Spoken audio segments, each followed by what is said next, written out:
إن الحمد لله نحمده ونستعينه ونستغفره ونعوذ بالله تعالى من شرور أنفسنا ومن سيئات أعمالنا من يهده الله فلا مضل له ومن يضلل فلا هادي له وأشهد أن لا إله إلا الله وحده لا شريك له وأشهد أن نبينا محمدا عبده ورسوله أرسله الله تعالى رحمة للعالمين فشرح الله به الصدور وأنار به العقول والقلوب وفتح الله به أعينا عميا وآذانا صما وقلوبا غلفا اللهم صل وسلم وزد وبارك عليه وعلى آله وأصحابه وأحبابه وأتباعه وعلى كل من سار على دربه واستنى بسنته واقتفى أثره إلى يوم الدين. Toutes les louanges appartiennent à Allah. Nous le louons, nous cherchons son assistance et nous implorons son pardon et nous cherchons refuge auprès d'Allah contre le mal qui provient de nous-mêmes et contre celui qui provient de nos mauvaises actions. Celui qu'Allah guide ne sera point égaré et celui qu'Allah égare ne trouvera jamais de guide. Et je témoigne que nul ne mérite d'être adoré en dehors d'Allah, l'unique sans associé. Et je témoigne que notre prophète Muhammad est son serviteur et son messager. Allah l'aura envoyé comme miséricorde au monde entier. Et par sa cause, Allah aura ouvert des poitrines à l'islam. Il aura ainsi ouvert par sa cause des yeux qui ne voyaient point, et des oreilles qui n'entendaient pas, et des cœurs qui étaient plongés dans les ténèbres de l'injustice et de l'ignorance. Ô Allah, évoque-le en bien auprès de toi dans les grandes assemblées. Et préserve-le de tout mal dans ce bas monde ainsi que dans l'au-delà. Et accorde-lui ta bénédiction, à lui ainsi qu'à sa noble famille, ses chers compagnons, ses bien-aimés, et tous ceux qui suivent son chemin et son sentier jusqu'au jour du jugement dernier. Ayyuhal ahbab, salamullahi alaykum wa rahmatuhu wa barakatuh. Je vous salue par la salutation de l'islam, qui n'est autre que la salutation entre les gens du paradis, Ahlil Jannah, et la salutation universelle des enfants de Adam alayhi salatu wassalam. Et je demande à Allah tabaraka wa ta'ala, celui qui nous a rassemblés en cette soirée bénie et noble, dans son obéissance et son adoration, qu'il nous rassemble Jalla wa ala dans l'au-delà al-akhirah, tous ensemble dans son paradis et dans la demeure de sa miséricorde. Lui seul en a la capacité et le pouvoir. Ayyuhal ahbab, je remercie tout d'abord Allah Jalla wa ala de nous avoir permis et de nous avoir décrété cette rencontre et de nous avoir permis d'écouter à propos d'Allah Jalla wa ala et du messager d'Allah sallallahu alayhi wa sallam. Je remercie également les responsables de cette mosquée de m'avoir invité ainsi afin d'exécuter et d'appliquer par cela le verset et la parole d'Allah tabaraka wa ta'ala وَلْتَكُمْ مِنْكُمْ أُمَّةٌ يَدْعُونَ إِلَى الْخَيْرِ وَيَأْمُرُونَ بِالْمَعْرُوفِ وَيَنْهَوْنَ عَنِ الْمُنْكَرِ وَأُولَٰئِكَ هُمُ الْمُفْلِحُونَ. Et que soit issue parmi vous une communauté qui ordonne le convenable et qui interdit le blâmable et qui prêche vers le bien, et tels sont ceux qui réussiront. Aujourd'hui, ayyuhal ahbab, nous avons choisi un sujet qui concerne tout le monde, petit comme grand, jeune comme âgé, homme comme femme, pauvre comme riche, musulman comme mécréant. C'est la raison pour laquelle nous sommes présents sur cette terre, ayyuhal ahbab, et la raison pour laquelle Allah Jalla wa ala nous a créés, la raison pour laquelle tu vis et tu te déplaces et tu te distrais, la raison pour laquelle tu ouvres tes yeux lorsque tu te réveilles, tu vis toute ta journée et tu t'endors le soir ou la nuit, la raison pour laquelle tu existes et tu es né. T'es-tu posé cette question, ya Abdallah? T'es-tu remis en cause ou remis en question concernant cette réalité, au sujet de laquelle nul ne peut polémiquer et nul ne peut discuter, que quelle que soit la longueur de notre vie dans ce bas monde, elle est vouée à la perdition. Quelles que soient les années que nous vivrons dans cette demeure, nous mourrons. Une réalité que nul ne peut contester, même le mécréant al-kafir. Lorsque tu demanderas un jour à quelqu'un qui ne croit même pas en Allah, est-ce que tu mourras un jour? Il te dira na'am. Il te dira oui. sans aucun doute, et tout le monde est mort, et personne ne croit en l'éternité, sauf celui qui est dépourvu de raison. Donc tout le monde est d'accord avec le fait que nous allons mourir, mais peu d'entre nous s'y préparent. Et pour se préparer à la mort, ayyul ahbab, la chose la plus importante pour le musulman ou pour le serviteur en général, c'est de chercher à comprendre pourquoi est-ce qu'il vit. Si tu veux être prêt à la mort, il faut que tu saches pourquoi tu vis. Pourquoi est-ce que tu vis dans cette demeure? Pourquoi est-ce qu'Allah t'a accordé cette vie?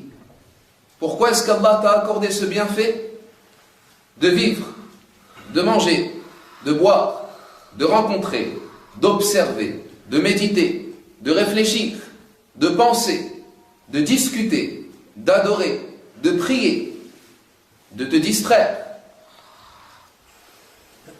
Toutes ces questions qui se posent ont une seule réponse, et les réponses sont bihamdillahi azza wa jal dans le livre d'Allah, le Coran, et la sunnah authentique du messager d'Allah sallallahu alayhi wa sallam. Ayyuha al-insan, ô toi l'être humain, tu n'as été créé que pour une phrase. Et tout ce monde al-alam, et tout cet univers, et toutes les choses qui sont autour de toi, n'ont été créées que pour une phrase. Et cette phrase, vous la connaissez tous, innaha la ilaha illallah. Allah tabaraka wa ta'ala a créé les cieux et la terre, a envoyé les messagers al-Rusul, a fait descendre et révéler les livres sacrés al-Kutub, a créé le paradis et l'enfer, a créé les êtres humains et les serviteurs, et il en a fait deux clans, croyants et mécréants, pieux et pervers. Tout cela uniquement pour la ilaha illallah. Uniquement pour cette attestation et cette phrase, qui est la plus importante des phrases, et la plus lourde des attestations, et c'est pour cela que tu vis, ya Abdallah. Nul ne mérite d'être adoré en dehors d'Allah. C'est le slogan de ta vie. C'est l'article que tu devras suivre jusqu'à ta mort. Bi'idnillahi jalla wa ala. La ilaha illallah. C'est pour cela que tu vis, ya Abdallah. Car nul ne mérite d'être adoré en dehors d'Allah. Car c'est lui le créateur al-Khaliq. C'est lui le pourvoyeur al-Raziq. C'est lui qui organise tout son monde al-Mudabbir. Jalla Jalalo. C'est lui le Seigneur al-Rabb. C'est lui qui mérite seul d'être adoré.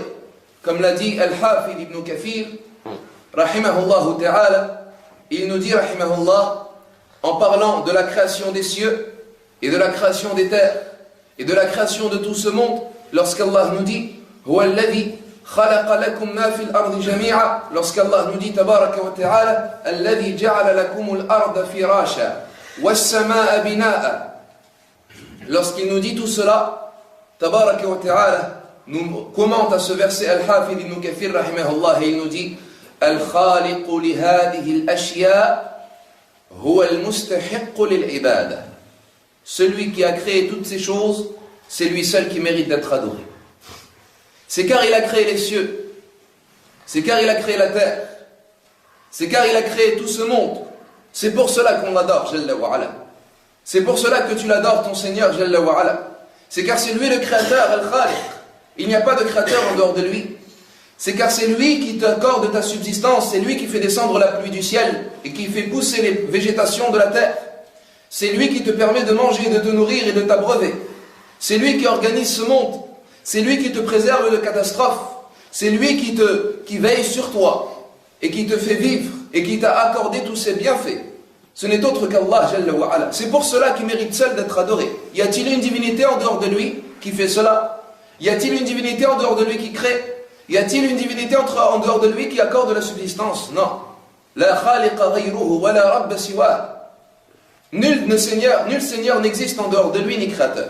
Fala ilaha illallah. Nul ne mérite d'être adoré en dehors d'Allah. Telle est la phrase pour laquelle tu vis et pour laquelle tu as été créé et a été créé tout ce monde. Et c'est pour cela, ayyul ikhwatul kiram, qu'Allah tabaraka wa ta'ala nous dit dans un verset parmi les versets du Coran, wa ma khalaqtul jinna wal ins illa liya'budun. Et je n'ai créé les djinns et les hommes que pour qu'ils m'adorent. Donc tu n'as été créé que pour adorer Allah. Et à cette phrase et à ce verset, beaucoup de gens polémiquent et discutent et ne sont pas d'accord, ou bien vont contester, ou bien vont se plaindre et ils vont dire on ne vit que pour adorer. Je vais passer mon temps à adorer Allah. Je vais remplir toute cette journée que de l'adoration. Je ne peux pas être un peu libre. Je ne peux pas avoir un peu de temps libre. Je ne dois faire que de l'adoration. La première chose qu'il faut savoir, ayyuhal ahbab, c'est que le musulman al-muslim, comme son nom l'indique, huwa al-mustaslimu lillahi azza wa jal, c'est le soumis à Allah. Donc tu peux dire je ne suis pas libre, ou bien j'aimerais être libre dans ma vie. Sache qu'on est tous des serviteurs d'Allah et qu'on ne peut sortir de l'organisation et du royaume d'Allah Jalla wa Ala. C'est lui, notre Seigneur, notre Dieu, notre Maître. Tabaraka wa ta'ala. Donc s'il nous a créés pour qu'on l'adore, on n'a pas le choix quant à cela. Et Allah nous a certes donné le choix dans notre façon d'agir. Il nous dit Jalla wa Ala, فَمَنْ شَاءَ فَلْيُؤْمِنْ وَمَنْ شَاءَ فَلْيَكْفُرْ. Celui qui veut, il croit. Celui qui veut, il ne croit pas. La ikraha fi ddin. Nulle contrainte dans la religion. Donc ici, Allah Jalla wa Ala ne t'a pas contraint par sa puissance universelle de l'adorer. Mais il t'a laissé le choix dans ta façon d'agir. Donc tu es libre. Mais en réalité, tu n'es pas libre. Si tu le veux véritablement, tu n'es pas libre, car tu es le musulman. Et le musulman, c'est le soumis à Allah tabaraka wa ta'ala. Et être soumis n'est pas un malheur. Être soumis n'est pas une catastrophe. Être soumis n'est pas une tristesse lorsque l'homme est soumis à Allah. Tu n'es pas soumis ni à un homme, ni à un ange, ni à un prophète, ni à un roi, ni à une idée, ni à un parti, mais tu es soumis à Allah tabaraka wa ta'ala.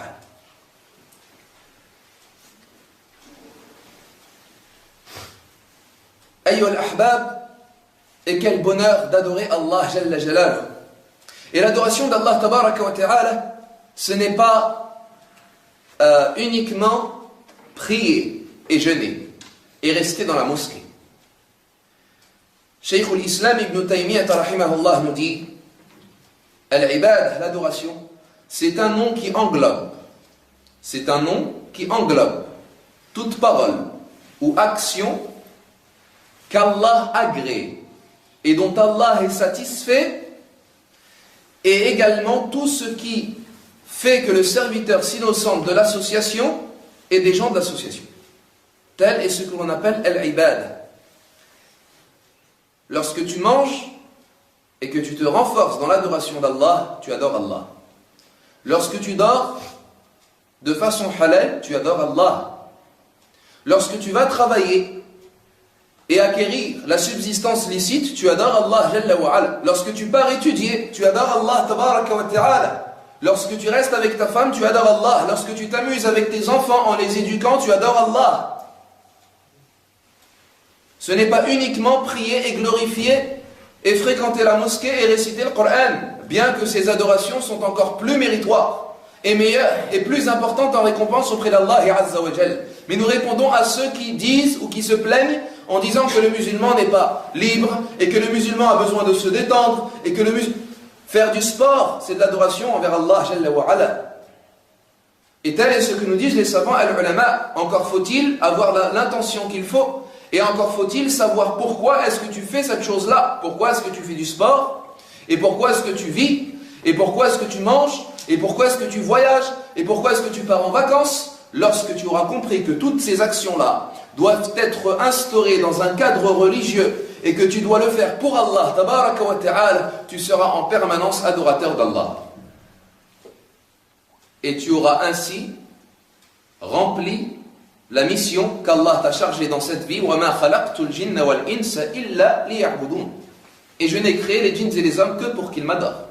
Et regardez ce qu'il nous dit à la suite de ce verset, en réponse à ceux qui ont passé leur vie à chercher la subsistance, le rizq, et à vouloir s'enrichir et amasser l'argent et les richesses, et à ne faire que cela, à n'avoir que le souci de leur argent, que le souci de leur nourriture, que le souci de leur commerce, de ce qu'ils vont ramener dans leur maison, et ceci en dépit de leur religion, même s'ils délaissent leur religion, même s'ils abandonnent leur Seigneur, même s'ils ne prient pas à l'heure, même s'ils n'obéissent pas à Allah tabaraka wa ta'ala, ils ont voulu travailler et étudier, et ceci en dépit, et même s'ils vont sacrifier pour cela leur religion, Allah qu'est-ce qu'il nous dit? وَمَا خَلَقْتُ الْجِنَّ وَالْإِنسَ إِلَّا لِيَعْبُدُونَ. Et je n'ai créé les djinns et les hommes que pour qu'ils m'adorent. Et regardez ce qu'il dit après. مَا أُرِيدُ مِنْهُمْ مِنْ رِزْقٍ. Je ne veux pas de leur part de subsistance. وَمَا أُرِيدُ أَن يُطْعِمُونَ. Et je ne veux pas qu'ils me nourrissent. إِنَّ اللَّهَ هُوَ الرَّزَّاقُ ذُو الْقُوَّةِ الْمَتِينَ. Allah, c'est lui le pourvoyeur, le doté de la nourriture forte. Qu'est-ce que cela veut dire? C'est comme si Allah te disait, tu auras beau courir, tu auras beau vouloir amasser de l'argent, t'enrichir, travailler jusqu'au maximum de ta journée, même si tu vas sacrifier ta religion,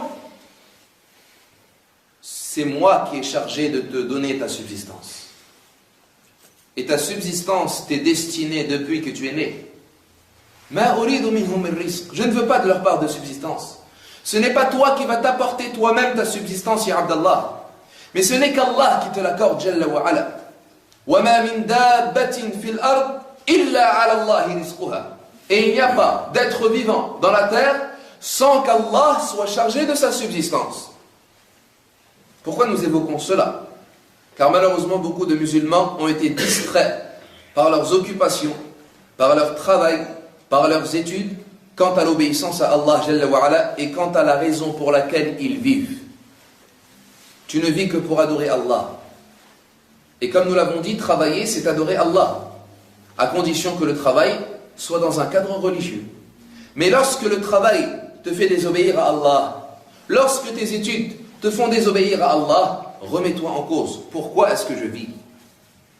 Pourquoi est-ce que je suis sur cette terre? Est-ce pour travailler ou est-ce pour adorer? Lorsque tu auras mis la priorité dans l'adoration d'Allah et Jalla wa ala, tu pourras travailler, que ce travail rentre dans l'adoration al-ibad. Mais si tu inverses les valeurs, et tu passes ton travail avant l'adoration, et tu travailles dans un milieu haram, et dans des conditions haram, car tu considères que le travail est plus important que ta religion, et si tu n'auras pas rempli la mission qu'Allah t'a donnée, de ne vivre que pour l'adorer, Jalla wa ala. Donc nous ne disons pas que le musulman doit rester cloîtré dans sa mosquée, mais nous disons que le musulman se doit impérativement de vivre dans l'adoration d'Allah dans toutes ces situations. Tu travailles dans le halal pour Allah Jalla wa ala. Tu étudies dans le halal pour Allah tabaraka wa ta'ala. Tu commerces avec les gens de façon halal pour Allah Jalla wa ala. Lorsque tu te maries de façon halal, lorsque tu éduques de façon halal, lorsque tu vas en vacances de façon halal, et tu es ainsi en permanence dans l'adoration d'Allah Jalla wa ala. Et ainsi dans l'adoration, tu peux te fatiguer, mais tu peux également te reposer, et te détendre, et t'amuser, et discuter, et passer des soirées, et rencontrer. Tout cela dans l'adoration d'Allah Jalla wa ala. Et certes Allah nous dit, Man amila salihan min dhakarin aw untha wa huwa mu'min, c'est lui qui effectue de bonnes œuvres. Homme ou femme, tout en étant croyant, quelle est la récompense? Falanuhyiyannahu hayatan tayyiba. Nous lui ferons vivre une vie agréable. Donc tu veux le bonheur, tu veux la vie agréable, le bonheur n'est que dans l'adoration d'Allah. Pourquoi? Car Allah t'a créé pour ça. Lorsque l'être humain fabrique un stylo, ce stylo a été fabriqué pour écrire. Si tu utilises ce stylo pour jouer au foot, qu'est-ce qui lui arrivera? Tu le casseras. Pourquoi? Car le stylo n'a été fabriqué par l'homme que pour écrire. Lorsque tu prends ton téléphone portable qui a été fabriqué par l'être humain pour téléphoner et que tu t'en sers pour essayer d'écrire sur une feuille de papier, tu n'y arriveras pas. Et le téléphone ne remplira pas le but pour lequel il a été fabriqué. Pourquoi? Car le téléphone n'a été fabriqué que pour téléphoner. L'être humain, al-insan, n'a été créé que pour adorer. Donc il ne se sentira bien que dans l'adoration d'Allah. Et Allah sait ce qui est bien pour nous. C'est lui qui nous a créés, Jalla wa ala. C'est lui qui t'a façonné, qui t'a créé, qui t'a donné le cœur, qui t'a donné la façon de penser, C'est lui qui instaure dans ton cœur le bonheur as-sa'ada. Ala ya'lamu man khalaq wa huwa al-latif al-khabir. Ne connaît-il pas ce qu'il a créé, alors que c'est lui le parfaitement connaisseur et le compatissant. Donc il sait où est ton bonheur. Lorsqu'Allah te dit que ton bonheur est dans l'adoration al-ibad, c'est qu'il est dans l'adoration al-ibad. Encore faut-il comprendre qu'est-ce que l'adoration d'Allah Jalla wa Ala. Mais malheureusement de nos jours, les gens se sont distraits quant à l'amour de ce bas monde ad-dunya. Et Allah tabaraka wa ta'ala nous a éprouvés par toutes les jouissances de ce bas monde, et nous avons alors été distraits et plongés dans l'insouciance al-ghafla, dans cette vie de ce bas monde ad-dunya, jusqu'à oublier Allah tabaraka wa ta'ala. Ya akhil karim, tu ne vis que pour une chose, cette adoration. Et cette adoration, elle te mènera à quoi? Au paradis al-jannah. Tout ce qui t'est imposé dans la religion d'Allah n'est qu'une clé pour que tu ailles au paradis. Lorsque tu entends Ya akhi, taqillah, crains Allah, fais attention à toi, viens à la mosquée, prie à l'heure, attention au haram, baisse ton regard, lis le Coran, sache que toutes ces recommandations sont en réalité des clés pour le paradis al-jannah. Alors pourquoi est-ce que tu vas t'enfler d'orgueil? Ou pourquoi est-ce que tu vas soupirer? Ou pourquoi est-ce que tu vas dire non, la religion est trop difficile? Ou bien j'attends le déclic? Ou bien Allah il est pardonneur, Allah ghalab? Ou bien je n'arrive pas alors qu'on est en train de t'offrir des clés pour ton paradis? C'est comme si Allah Jalla wa Ala nous exposait et nous proposait le paradis al-jannah et nous lui disions non. Et certes le prophète alayhi salatu wassalam a parlé de cela dans un hadith authentique. Il s'adressa un jour aux compagnons as-sahaba et il leur dit alayhi salatu wassalam kullukum fil jannah illa man aba. Vous serez tous au paradis sauf celui qui a refusé. Et alors les compagnons étonnés lui dirent wa man ya'ba ya Rasulallah. Et qui est-ce qui refuse d'aller au paradis ya Rasulallah? Et alors le prophète alayhi salatu wassalam leur dit man ata'ani dakhala al-jannah wa man asani faqad aba. Celui qui m'a obéi, il entrera au paradis. Et celui qui m'a désobéi, il a certes refusé.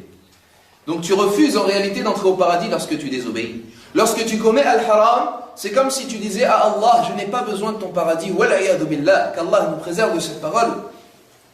À nous de nous remettre en question. Chaque obligation, chaque ordre d'Allah, chaque interdiction, c'est en réalité des portes et des issues et des voies nous menant vers un paradis aussi vaste que les cieux et la terre. Et également des portes que l'on ferme, nous préservant du feu flambant de l'enfer an-nar. Tu vis pour le paradis al-jannah. Tu pries pour le paradis al-jannah. Tu apprends le Coran pour le paradis al-jannah. Tu te prosternes à Allah pour le paradis al-jannah. Tu crains Allah Jalla wa Ala pour cet objectif et ce but. Car tu veux gagner le paradis. Et sache que le paradis n'est pas gratuit. Que le paradis, son entrée n'est pas ouverte à tout le monde. Mais il incombe que tu payes l'entrée du paradis. Et certes, la facture est lourde. Et certes, le billet est cher. Pour accéder au paradis al-jannah. Ton paradis, c'est également le paradis des prédécesseurs as-salaf as-salih. C'est également le paradis des compagnons as-sahaba. C'est également le paradis des prophètes al-anbiya. Eux, ils se sont fatigués. Ils ont souffert. Ils ont été persécutés, insultés, accusés, expulsés de leur région.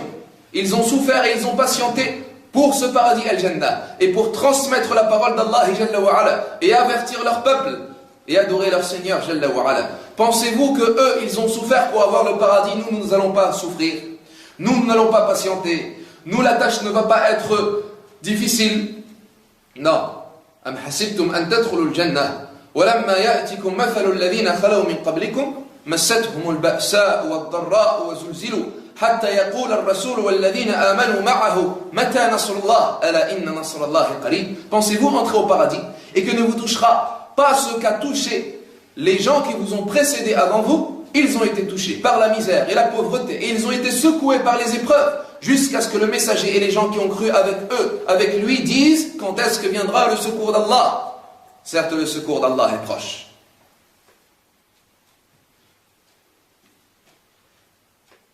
Allah tabaraka wa ta'ala va nous éprouver et va vouloir voir qui est-ce qui veut véritablement le paradis al-jannah. Lorsque tu hésites dans l'adoration d'Allah, lorsque tu hésites dans le fait de te précipité à te soumettre à Allah, à obéir à un ordre, à t'écarter d'une interdiction, dis-toi en réalité que tu hésites à entrer au paradis Al-Jannah.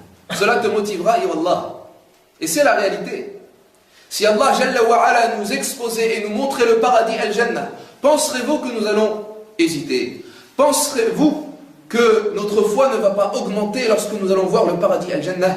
Bien évidemment, notre foi va augmenter. Nous allons être plus motivés. Pourquoi? Car nous allons véritablement le voir. Et ainsi, croire à ce qu'Allah nous a réservé et nous a destiné. Nous ne le verrons pas dans ce bas monde ad-dunya. Mais Allah nous en a parlé. Et nous en a informé dans son livre sacré, Al-Qur'an al-Karim. Et nous sommes des gens qui croyons en l'invisible, al-Ghayb. Alladhina yu'minuna bil-Ghayb. Wa yuqimuna as-salata wa mimma razaqnahum yunfiqun. Humul muttaqin. Ce sont les pieux qui croient au monde invisible. Nous croyons au paradis Al-Jannah. Et nous croyons à l'enfer Al-Nar. Mais à nous de nous préparer à ces demeures. À nous de nous préparer à l'au-delà Al-Akhirah. À nous de comprendre pourquoi nous sommes dans cette vie. Tu n'es pas dans cette vie pour passer ton temps à t'amuser, pour passer ton temps à te divertir, pour passer ton temps à amasser, pour passer ton temps à perdre ton temps. Car des gens de nos jours passent leur temps à perdre leur temps. Naam, chez des jeunes de nos jours dans la communauté Ma'al Asaf, c'est un passe-temps de nos jours. Tu les vois dans le quartier, qu'est-ce qu'ils font? Ils perdent leur temps. Tu leur demandes qu'est-ce qu'ils font, ils disent ils n'ont rien à faire, mais ils perdent leur temps. Allah t'a créé pour perdre ton temps? Non, Allah t'a créé pour ne pas perdre ton temps justement, car tu ne sais pas quand est-ce que tu vas mourir. Donc à toi de te consacrer à tout ce que tu dois faire pour entrer au paradis Al-Jannah. Ayyuha al-ikhwatul kiram, nous vivons dans une demeure que beaucoup de gens admirent, que beaucoup de gens considèrent, mais qui n'est pas considérée par Allah. Beaucoup de gens admirent la demeure de ce bas monde, mais Allah la méprise et la néglige. Elle ne vaut rien auprès d'Allah Jalla wa Ala. Cette vie, avec tous ses palais, ses demeures, ses constructions, ses femmes, ses voitures luxueuses, ses plages, ses paysages grandioses, toutes ces étoiles et ces astres, et les cieux et la terre, et ces montagnes énormes, toutes ces choses-là, ayyuha al-ahbab, ne vaut pas le poids d'un insecte, ou de l'aile d'un insecte, auprès d'Allah tabaraka wa ta'ala. Si seulement nous savions, si seulement nous nous rendions compte de la valeur de ce bas monde auprès d'Allah Jalla wa Ala. Elle ne vaut rien auprès d'Allah. Un jour, Ad-Dahhak ibn Sufyan radiyallahu anhu était avec le messager d'Allah sallallahu alayhi wa sallam. Il lui demanda et il lui dit: Ad-Dahhak, de quoi te nourris-tu? Et alors Ad-Dahhak répondit au prophète alayhi salatu wa sallam: je me nourris de viande et de lait, ya Rasulallah. Et alors il lui dit: et quelle en est la destination? Et alors Ad-Dahhak lui dit: vers où tu sais, ya Rasulallah? Et alors le messager d'Allah sallallahu alayhi wa sallam répondit: certes, Allah considère la demeure de ce bas monde ad-dunya comme ce qui sort de l'être humain. Il compare la demeure de ce bas monde ad-dunya à des impuretés, wal iyadu billah. Na'am, a'azzakumullah. Un jour, le messager d'Allah sallallahu alayhi wa sallam nous dit dans un hadith, selon Mustawrid radiyallahu anhu, il dit: Allah, si tu veux connaître la valeur de ce bas monde ad-dunya par rapport à l'au-delà al-akhirah, plonge alors ton doigt dans l'océan, que l'un d'entre vous plonge son index dans l'eau de la mer, et qu'il regarde ce qu'il retire de son index, le nombre faible de gouttes d'eau qu'il retira de son index par rapport à toute la quantité d'eau de la mer ou de l'océan, c'est telle la valeur de ce bas monde ad-dunya par rapport à l'au-delà al-akhirah. Elle ne vaut rien auprès d'Allah. Le messager d'Allah alayhi salatu wa sallam nous dit, il nous dit, si la valeur, si ce bas monde ad-dunya valait le poids de l'aile d'un insecte auprès d'Allah, il n'aurait même pas accordé aux mécréants une gorgée d'eau.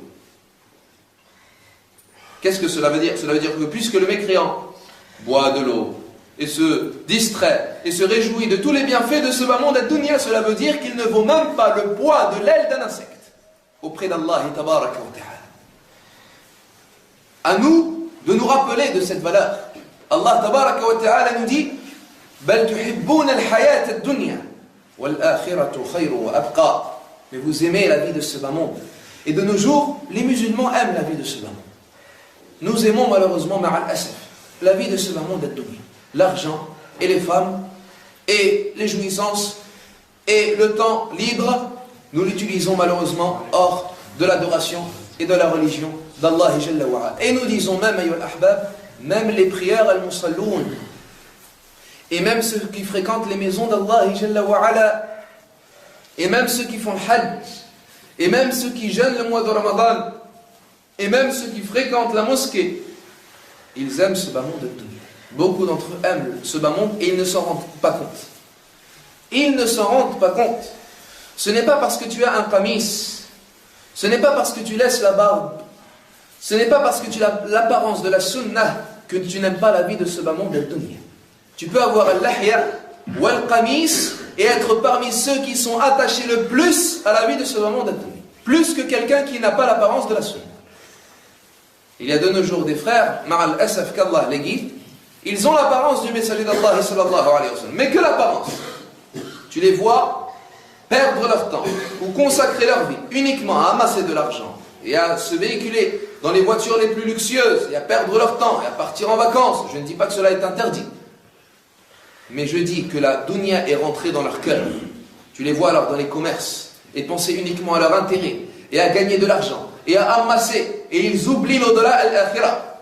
Ce n'est pas la barbe qui est le signe que le fait que tu n'aimes pas ce bas monde, mais le bas monde, si tu ne l'aimes pas, cela veut dire qu'il n'est pas dans ton cœur. Et malheureusement, il est rentré dans le cœur de beaucoup d'entre eux. Il incombe que la vie de ce bas monde soit entre tes mains et non dans ton cœur.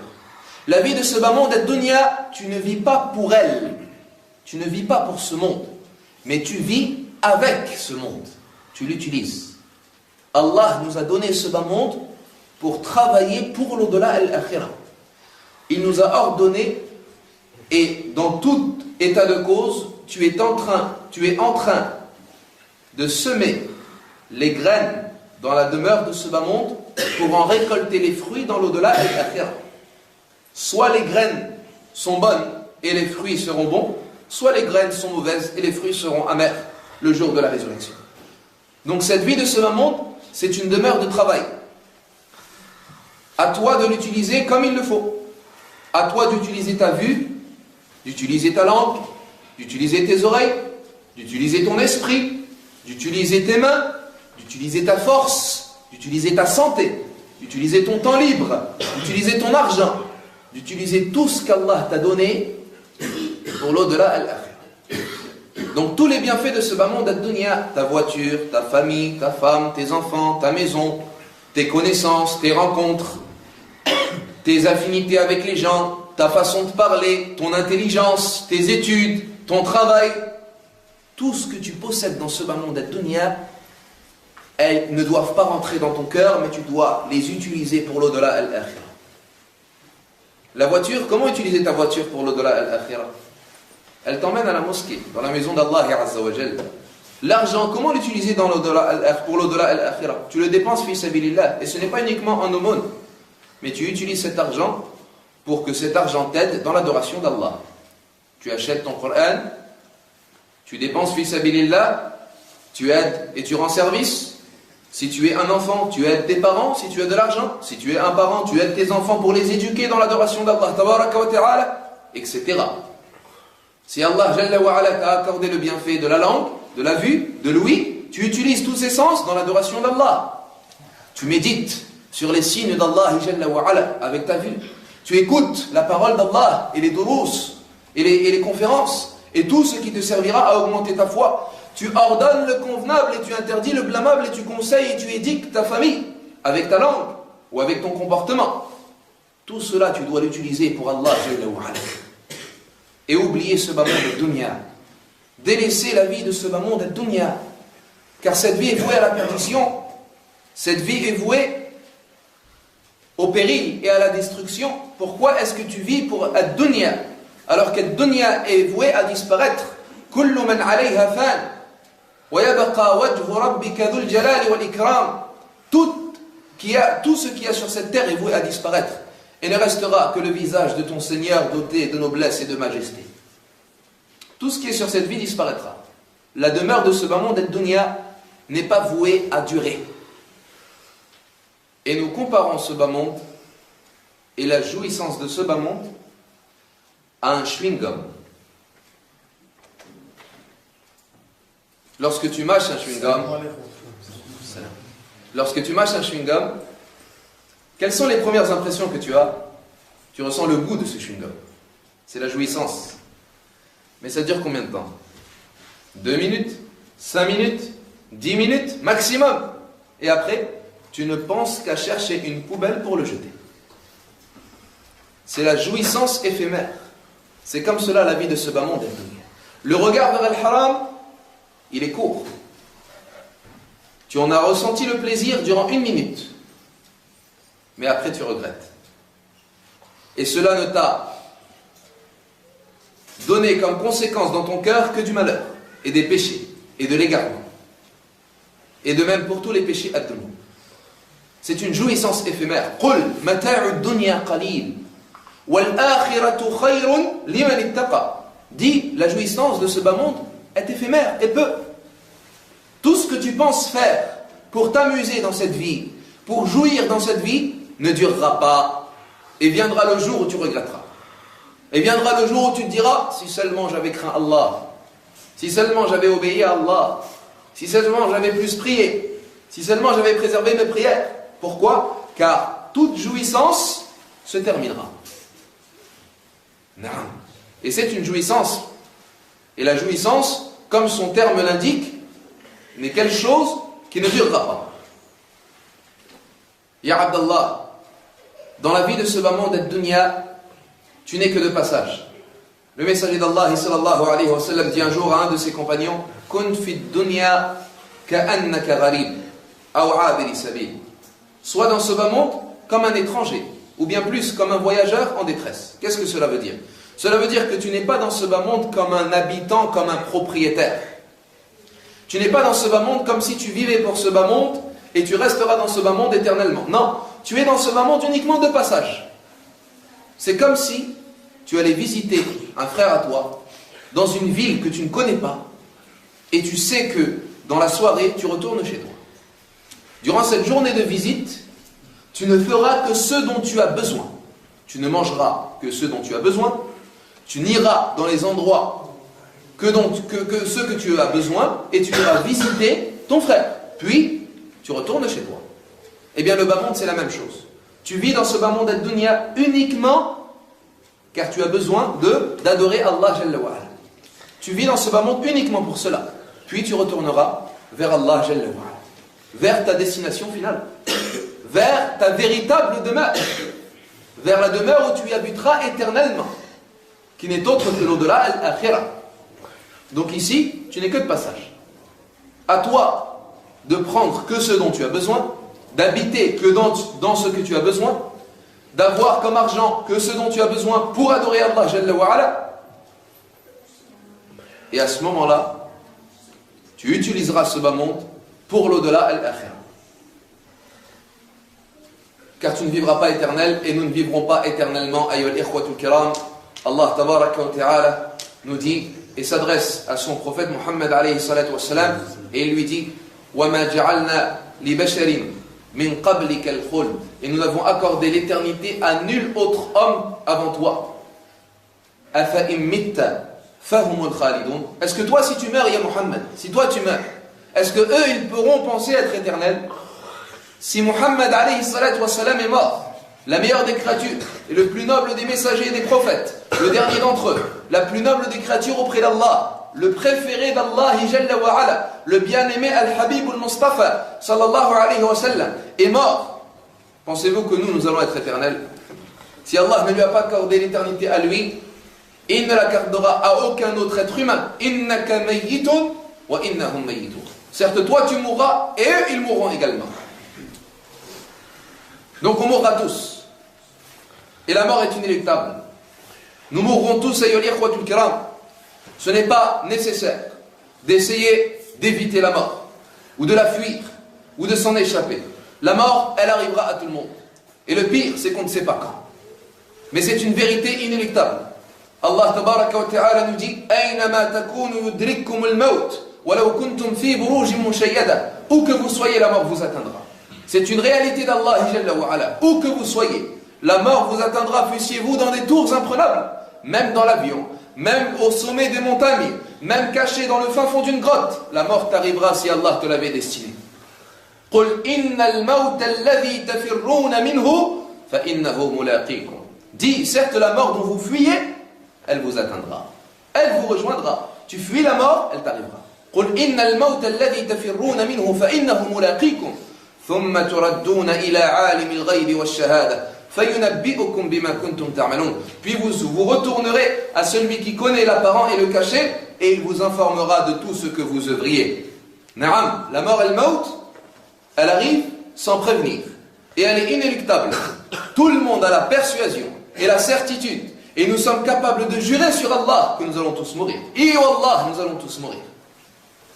Quand Allahu A'lam, mais tu mourras et tu rencontreras et tu reviendras vers Allah Jalla wa Ala afin de rendre le dépôt à ton Créateur Tabaraka wa Ta'ala et afin de revenir vers Allah afin qu'il te juge quant à tout ce que tu as œuvré. Ceci est une réalité. Tout le monde a la certitude qu'il va mourir, mais peu d'entre nous s'y préparent. Tout le monde aime et a la certitude qu'existe le paradis al-Jannah, mais peu d'entre nous travaillent pour ce paradis. Tout le monde sait que l'enfer al-Nar existe, mais peu d'entre nous a peur et se prépare à éviter et à être sauvé de l'enfer al-Nar. La mort est une vérité inéluctable et nous savons que nous allons tous mourir et revenir vers Allah Jalla wa Ala. Encore faut-il s'y préparer.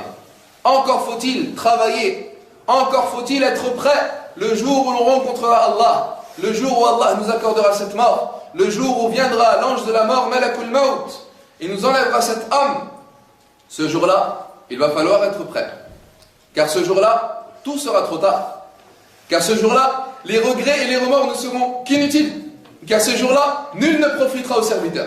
Ni bien, ni enfant, ni famille, ni lien de parenté, ni connaissance, ni piston, ni rien, ni pourboire, ni cassation. Tu ne pourras pas faire appel ce jour-là. Tu ne pourras pas prendre d'avocat ce jour-là. Mais le jour où Allah Jalla wa Ala t'écrira la mort, tu reviendras à Allah seul. Et tu souhaiteras revenir dans la vie de ce bas monde ad-dunya. حتى إذا جاء أحدهم الموت قال رب ارجعون لعلي أعمل صالحا فيما تركت. Jusqu'à ce que vienne à l'un d'entre eux la mort, il dira: oh mon Seigneur, fais-moi revenir, afin que je puisse accomplir encore de bonnes actions que j'ai délaissées. كلا إنها كلمة هو قائلها ومن ورائهم برزخ إلى يوم يبعثون. Non, mais c'est une parole uniquement qu'il prononce. Mais derrière lui, derrière eux, l'attendent un monde intermédiaire, c'est-à-dire le monde de la tombe al-qabr. Quelle que soit la longueur de ce bas monde ad-dunya, viendra la fin de cette vie et tu mourras.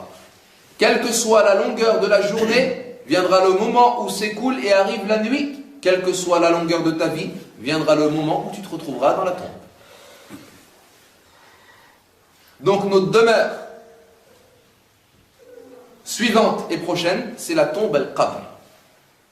Peut-être que c'est triste à dire, peut-être que de nos jours, nous habitons bifadlillahi azza wa jal dans des demeures luxueuses, dans des demeures et des maisons confortables, où est-ce que l'on trouve le chauffage et la climatisation lorsqu'il fait chaud, et le confort, le lit et la couverture, la largesse. Nous sommes à l'aise chez nous. Nous avons plusieurs pièces. Nous avons la lumière. Nous avons tout ce que nous voulons pour être confortable et à l'aise dans notre demeure. Mais t'es-tu rappelé de la demeure de la tombe al-qabr? Y a-t-il de la lumière dans la tombe? Y a-t-il un confort dans la tombe? Y a-t-il un luxe dans la tombe? La tombe est-elle large ou étroite? Y a-t-il un chauffage dans la tombe? Y a-t-il une climatisation lorsque la tombe chauffera et brûlera? Travailles-tu pour la demeure de ce bas monde ou pour la demeure de l'au-delà?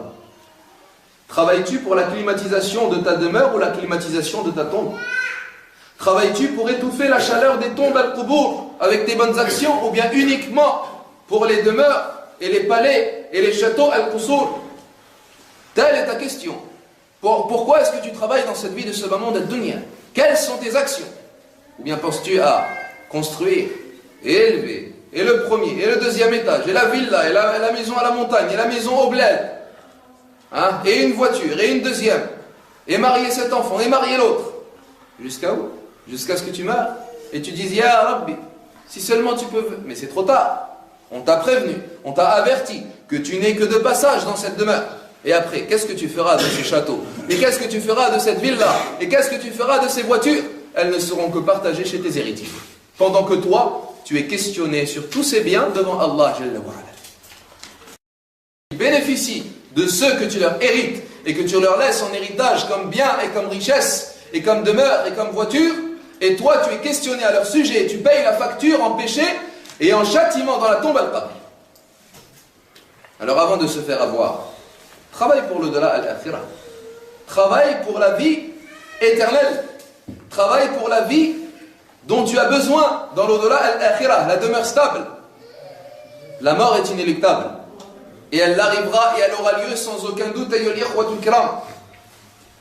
À nous de nous préparer à cette mort. À nous de nous préparer à cet événement. L'événement de la mort, c'est un événement qui arrive à tout le monde. N'en est épargné personne, comme nous l'avons dit, personne ne sera éternel. Mais en plus de cela, ce qui est le pire et ce qui est amer concernant la mort et le maut, c'est qu'elle ne fait pas de différence entre quelqu'un qui était bien auprès d'Allah et quelqu'un qui n'est pas bien. Lorsque la mort arrive, lorsqu'Allah Jalla wa Ala ordonne à l'ange de la mort de venir à toi pour enlever ton âme, l'ange de la mort ne dit pas ou ne regarde pas « Attends, Ya Rab, je regarde sa foi. S'il était pieux, on peut lui accorder un délai. » Lorsque l'ordre vient, il t'enlève ton âme. Que tu sois pieux ou désobéissant, que tu sois savant ou ignorant, riche ou pauvre, homme ou femme, jeune ou vieux, en bonne santé ou en mauvaise santé, sans aucune cause, lorsqu'Allah a décrété que la mort t'arrive, nul ne peut retarder cela. فَإِذَا جَاءَ أَجَلُهُمْ لَا يَسْتَأْخِرُونَ سَاعَةً وَلَا يَسْتَقْدِمُونَ وَلَا يُؤَخِّرَ اللَّهُ نَفْسًا إِذَا جَاءَ أَجَلُهَا وَاللَّهُ خَبِيرٌ بِمَا تَعْمَلُونَ. Et Allah ne retarde pas à une âme son terme lorsque son terme est arrivé. Il n'y aura plus de retard. Tu ne peux plus demander à Allah un rajout, car la mort est arrivée. Et l'on reçoit des conseils et des exhortations et des rappels. Beaucoup de rappels sont donnés sur la mort et le maut, bifadlillahi azza wa jal. Et on a besoin de ces rappels, on a besoin d'être exhorté, car le rappel est utile pour les croyants. فَذَكِّرْ فَإِنَّ الذِّكْرَ وَذَكِّرْ فَإِنَّ الذِّكْرَ تَنْفَعُ الْمُؤْمِنِينَ. Et rappel, car le rappel est utile pour les croyants. فَذَكِّرْ بِالْقُرْآنِ مَنْ يَخَافُ وَعِيدٍ. Et exhorte avec le Coran celui qui a peur de ma menace. Nous avons besoin de ces rappels, ayyul ahbab. Nous avons besoin de parler de la mort. Certains, wal'iyadu billah, parmi les musulmans et les musulmans, vont oser dire, mais celui-ci n'arrête pas de nous parler de la mort, il n'arrête pas de nous rendre les soirées tristes, il n'arrête pas de nous parler de la mort et de ce qui suit la mort, et de nous rendre la vie avec que des problèmes, et nous avons assez de problèmes. Nous disons non, il incombe de parler de la mort et le maut. Et nous parlerons bi'idnillahi azza wa jal de cet événement et de tout ce qui suit la mort et le maut, car c'est pour cela que nous vivons. Et généralement les gens, leur foi augmente, et ils se rappellent, et ils se soumettent, et ils s'attendrissent, et ils reviennent vers Allah Jalla wa Ala. Quand est-ce? Lorsqu'ils ont un mort dans la famille, lorsqu'ils ont quelqu'un qui meurt dans la famille, à ce moment-là ils se rappellent de la mort, à ce moment-là ils se rappellent d'Allah Jalla wa Ala. C'est lorsqu'un quelqu'un meurt que tu te rappelles de la mort, comme si tu avais oublié que tu allais mourir, comme si tu avais oublié que tu n'étais que de passage ici, comme si tu avais oublié que tu n'es qu'un être humain misérable et pauvre et dépendant d'Allah tabaraka wa ta'ala. Nous avons besoin de nous rappeler de cela. La mort arrive et elle ne fait pas de différence ni entre le jeune et le vieux, ni entre le pauvre et le riche, ni entre le gouverné et le gouverneur, ni entre l'imam et le al-ma'moum, ni entre le prieur et celui qui ne prie pas. Elle ne fait pas de différence ni entre le musulman et le mécréant. Lorsqu'elle arrive, nul ne peut la retarder. Et lorsque l'ange de la mort exécute l'ordre d'Allah tabaraka wa ta'ala, nul ne peut l'empêcher de venir à toi, car c'est un ange. Et l'ange est au service d'Allah tabaraka wa ta'ala. Et les anges, parmi leurs caractéristiques, c'est qu'ils ne désobéissent jamais en Allah tabaraka wa ta'ala. La ya'souna Allah ma amarahum wa yaf'aluna ma yu'marun. Ils ne désobéissent jamais à Allah dans ce qu'il leur ordonne, et ils font ce qu'il leur commande. Ibadun mukramun, c'est des serviteurs honorés. La yasbiqunahu bil qawl wa hum bi amrihi ya'malun. Ils ne le devancent jamais dans son commandement, et ils font ce qu'il leur dit. Allah Jalla wa Ala ordonne à ses anges, et ils ne désobéissent jamais à Allah, et ils ne retardent jamais dans l'exécution de l'ordre. Et Allah a créé ces anges pour être des anges très forts, qui sont capables d'effectuer et d'exécuter l'ordre d'Allah tabaraka wa ta'ala à l'instant où il leur ordonne. La ya'souna Allah ma amrahum. La ya'souna Allah ma amrahum. Lorsqu'Allah Jalla wa Ala ordonne à son ange, l'ange de la mort, Malakul Maut, de venir à toi afin de prendre ton âme, ne pense pas que l'ange de la mort va hésiter. Ne pense pas que tu pourras te protéger de l'ange de la mort, en te réfugiant dans une chambre ou en ramenant avec toi des gardes du corps, ou bien des citadelles, des forteresses, ou bien en te cachant dans le fin fond d'une grotte ou d'une cachette. Ne pense pas que l'ange de la mort ne peut pas venir à toi. L'ange de la mort, Allah lui a donné la capacité de se déplacer dans ce monde de la vitesse la plus grande. Et à ce sujet, a été questionné un jour Mujahid, l'élève d'Ibn Abbas, radiyallahu anhuma, concernant l'ange de la mort. Et on lui a demandé, Ya Imam, comment est-ce que l'ange de la mort peut-il être capable de retirer l'âme d'un homme sur un endroit de la terre al-ard en même temps que l'âme d'un autre homme de l'autre côté de la terre? Comment en même temps il peut être à deux endroits différents de la terre al-ard? Et alors Mujahid rahimahullah lui répondit, Allah Jalla wa Ala fait de la terre al-ard pour l'ange de la mort telle une assiette où est-ce qu'il enlève les âmes de serviteurs d'Allah comme il le veut. C'est Allah qui a accordé cette capacité à cet ange. C'est Allah Jalla wa Ala qui utilise ces anges pour qu'ils exécutent l'ordre d'Allah tabaraka wa ta'ala. Donc qu'est-ce que cela veut dire? Cela veut dire que tu ne pourras jamais échapper à la mort. Ne pense pas que dans une situation tu ne peux pas mourir. Dans n'importe quelle situation tu peux mourir, ya Abdallah, même dans la mosquée, même chez toi allongé sur ton lit, même en train de marcher en toute sécurité. Dans toute situation tu meurs. Et Allah Jalla wa Ala nous fait mourir par n'importe quelle raison. Tu vois des gens qui meurent par accident de voiture, d'autres qui meurent par crise cardiaque, d'autres qui meurent par rupture cérébrale ou bien par hémorragie, d'autres qui meurent uniquement par mort subite, sans aucune raison, d'autres qui meurent par vieillesse, par maladie, etc. Chacun meurt par une cause. Mais la mort arrive. Et comme a dit le poète, فَإِن لَمْ تَمُتْ بِالسَّيْفِ مُتَّ بِغَيْرِهِ تَعَدَّدَتِ الْأَسْبَابُ وَالْمَوْتُ وَاحِدٌ. Si tu ne meurs pas à cause de l'épée, tu mourras par une autre cause. Les causes sont nombreuses, mais la mort est unique. Tu mourras. Quelle que soit la cause, quel que soit le contexte. Si Allah a écrit que tu meurs à cette minute, tu mourras. Et toi, tu ne sais pas comment est-ce que tu meurs. Et tu ne sais pas par quelle cause tu mourras. Mais Allah tabaraka wa ta'ala t'écrira cette mort. Bi'ibnihi tabaraka wa ta'ala. Et lorsque la mort arrive, ayyuha al-ikhwatul kiram, lorsque la mort arrive, il faut être prêt. Comme nous l'avons dit. Et être prêt, ce n'est pas être prêt avec de l'argent, ni avec une famille et des connaissances, ni avec une ancienneté dans ton travail. Ce n'est pas être prêt avec des constructions ou des demeures, ou ce que tu possédais dans la vie de ce moment d'être dunya. Tu ne pourras être prêt à la mort qu'avec tes actions. Le messager d'Allah sallallahu alayhi wa sallam dit dans un hadith, يَتْبَعُ الْمَيِّتْ ثَلَاث. Le mort est suivi de trois choses. أهله وماله وعمله. Sa famille, son argent, ou bien ses biens, et ses actions. يَرْجِعُ اثْنَانِ وَيَبْقَ وَاحِدٌ.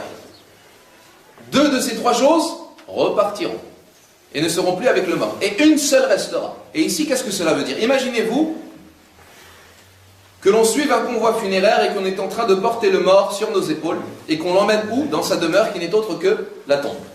Nous portons ce mort et nous l'emmenons dans sa tombe. À ce moment-là, le suivent sa famille. Et le suivent ses biens et son argent, c'est-à-dire les héritiers qui vont récupérer son argent. Et le suivent ses actions qui sont dans le livre qu'Allah Jalla wa Ala a inscrit parmi ses bonnes et ses mauvaises actions. Lorsqu'ils arrivent à la tombe, et lorsqu'ils l'enterrent, et lorsqu'ils ont terminé l'enterrement, qui est-ce qui repart? Sa famille et ses biens. Il n'y a pas de l'argent qui va rester dans ta tombe avec toi. Tu ne vas pas mourir et être enterré avec ta carte bleue, ni avec ton carnet de chèques, ni avec de la monnaie. Mais tu n'es enterré que dans un linceul. Même tes habits ne t'accompagnent pas. Et ni ta famille. Ta femme ne restera pas avec toi dans ta tombe. Ni tes enfants. Ni tes parents. Bien qu'ils t'aiment, et bien qu'ils pleurent quant à l'événement de cette mort, ils ne pourront pas te suivre. Donc ta famille repartira, et ton argent repartira. Mais tes actions resteront. Seules tes actions resteront lorsque tu mourras et lorsque tu rencontreras Allah. Donc la seule chose que tu pourras avancer pour être préservé du châtiment d'Allah, car le mort aura peur d'Allah Jalla wa Ala ce jour-là, car le mort verra les anges al-malaïka. ذَلِكَ وَجَاءَتْ سَكْرَةُ الْمَوْتِ بِالْحَقِّ ذَلِكَ مَا كُنْتَ مِنْهُ تَحِيدٌ.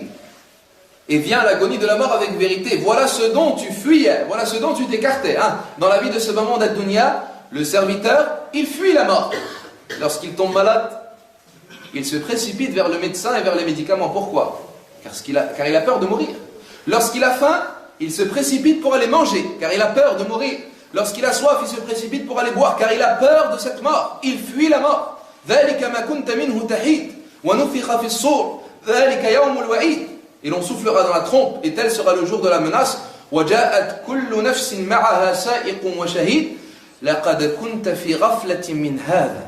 Tu étais certes plongé dans une insouciance concernant cette mort. Tu avais oublié la mort. Tu avais oublié cet événement. Le bas monde ad-dunya t'a fait oublier tout cela. لَقَدْ كُنْتَ فِي غَفْلَةٍ مِنْ هَذَا فَكَشَفْنَا عَنْكَ غِطَاءَكَ. Nous avons levé ce voile aujourd'hui. فَبَصَرُكَ الْيَوْمَ حَدِيدٌ. Ta vue est aujourd'hui perçante. Les savants nous disent, tu vois aujourd'hui ce que tu ne croyais pas. Tu vois aujourd'hui ce que tu ne pouvais pas voir dans ce bas monde ad-dunya. Tu vois les anges al-malaïka. Tu vois l'ange de la mort. Tu vois toutes ces créatures du monde invisible al-ghayb. Tu les vois de nos jours. Tu le vois ce jour-là et tu comprends alors que tout ce qu'Allah t'avait dit est vrai. Et donc tu as peur. Tu as peur d'Allah ce jour-là. Et qu'est-ce que tu peux devancer pour Allah? Qu'est-ce que tu peux montrer à Allah pour qu'Allah te préserve et t'aide et te sauve? Uniquement tes actions. Tu n'auras pas d'argent de quoi payer. Tu n'auras pas quelqu'un, une connaissance, un imam qui pourra t'aider. Tu n'auras pas ta famille avec toi, mais uniquement tes actions, al-amal. Et ce n'est que grâce à ces actions que tu pourras bénéficier de la miséricorde d'Allah. Donc à nous de nous préparer à la mort par nos actions. C'est les actions qui nous permettent de nous préserver du châtiment d'Allah Jalla wa Ala, soit dans la tombe al-qabr, ou soit nous permettent de nous préserver de la demeure terrible qui n'est autre que le feu flambant de l'enfer al-jahil. La mort, ayyuhal ikhwatul kiram, est terrible. Et ne pensez pas que la mort, c'est un événement qui passe inaperçu. Ne pense pas que lorsque tu vas fermer tes yeux, tu ne souffriras pas. Même si en apparence, tu ne souffres pas. Le mort souffre. Celui qui meurt souffre, sans aucune exception. Pourquoi? Car même Muhammad alayhi salatu wassalam a souffert. Même notre prophète sallallahu alayhi wa sallam a subi et ressenti les souffrances de la mort. Donc si lui, il a ressenti les douleurs de la mort, alors que c'est lui qui a demandé fir rafiq al-a'la, qui est allé rejoindre les hauts degrés du paradis al-jannah. C'est lui à qui Allah a donné le choix entre rester dans ce bas monde ad-dunya ou bien rejoindre le paradis al-jannah. C'est lui qui est la meilleure des créatures. Si lui il a souffert, alayhi salatu wassalam, pensez-vous que nous n'allons pas souffrir? La mort, c'est un événement pendant lequel tu souffres. Mais il incombe que l'on fasse le nécessaire pour souffrir le moins possible. Le messager d'Allah sallallahu alayhi wa sallam, lorsqu'il souffrait de la maladie, de la mort, et lorsqu'il est entré au moment de son agonie, c'est-à-dire au moment où son âme va sortir, à ce moment-là, il plongeait sa main dans un récipient que lui avait devancé Aïcha radiyallahu anha. Il plongeait ses nobles mains dans ce récipient d'eau et il se passait sa main sur son visage et il disait La ilaha illallah, inna lil mawti la sakarat. La ilaha illallah, certes la mort a des souffrances qui lui sont propres. Certes la mort a des agonies qui lui sont propres. Il souffrait alayhi salatu wassalam alors que c'est lui le plus noble et celui qui aura le plus craint Allah Jalla wa Ala. Donc à nous d'avoir peur de la mort. À nous de nous préparer à cette mort. À nous de faire le maximum afin que cette mort soit allégée pour nous. Et comme l'ont rapporté les savants al-ulama, le mort ne crie pas. Avez-vous vu un mort agoniser et crier? Non. Le mort ne crie pas. Le mort n'a pas de force.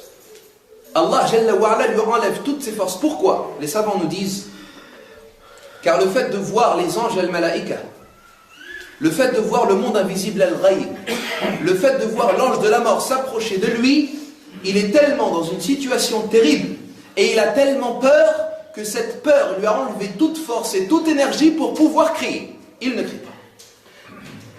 Il ne peut plus crier. C'est pour cela que lorsque l'on vient et que l'on dit et on s'adresse aux morts, de dire la ilaha illallah, beaucoup d'entre eux souffrent pour le dire, ou ont du mal à bouger leurs lèvres pour prononcer la ilaha illallah. Car à ce moment, ayyuhal ahbab, au moment de l'agonie, le serviteur n'est plus libre dans ses mouvements et dans ses actions. À ce moment-là, tu n'es pas libre de faire ce que tu veux. Tu es rentré ou bien tu es en train de passer dans une autre étape, la demeure dernière. Et la transition est tout le temps difficile. Comme l'a dit l'imam Ibn al-Qayyim rahimahullah, les transitions entre les mondes sont tout le temps difficiles. La transition entre le monde du néant et le monde de ce bas monde ad-dunya est difficile. C'est pour cela que le nouveau-né, lorsqu'il sort de sa mère, il pleure. Et la transition entre ce bas monde et la mort est également difficile. C'est l'agonie de la mort, lorsque tu passes dans le monde intermédiaire al-barzakh. Et la transition également de la tombe à la résurrection est également difficile. Car c'est des transitions entre des mondes. Tu vas passer entre le monde de ce bas monde au monde de l'au-delà. Et chaque monde a ses dimensions. Ne compare pas le bas monde à l'au-delà. Dans notre vie, nous avons des repères.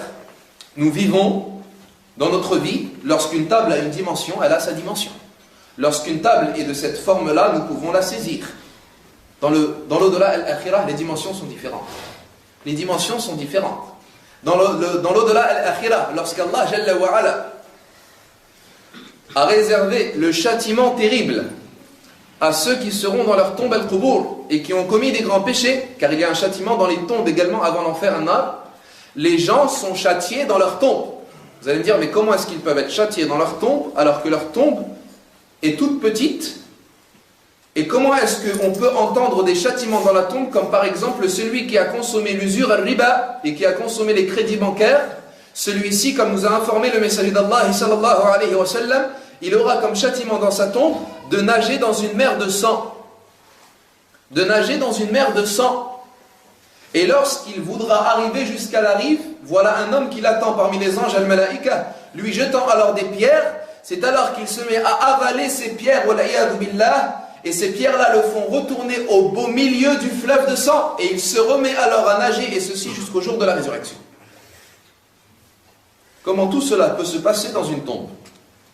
C'est les dimensions de l'au-delà, qui sont différentes des dimensions de ce bas monde d'Ad-Dunya. Ne te dis pas ce n'est pas possible. Nous vivons dans cette vie, nous avons des repères. Pour nous, une tombe, elle est fermée, elle est fermée. Elle a une taille, elle ne changera pas. Dans l'au-delà, c'est différent. Dans l'au-delà, tout est différent. Donc le fait de changer de monde, de changer de dimension, cette transition est difficile pour les serviteurs et l'ibad. Et il faut que l'on souffre. Mais la souffrance est allégée par Allah Jalla wa Ala.